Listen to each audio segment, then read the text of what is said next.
So we're in the customer's fuse board cupboard. This is the fuse board that's been installed by the builders. There's no power to it yet. The D&O supply hasn't arrived, but it will come from under here. We fitted the Henley blocks already, and this is our board for our inverter. So generally we fit our own distribution board to keep our system completely separate from the existing system. That means there can't be any faults. We can't cause any faults in your existing system, and there's no need to worry about that.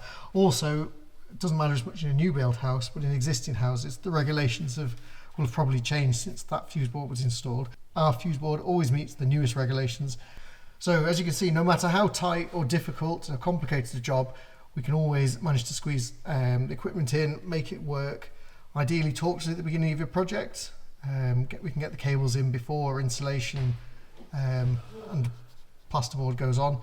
But even if it's afterwards, we can retrofit and help you design any system you need to boost your energy efficiency or increase your energy performance rating if it's a rental property.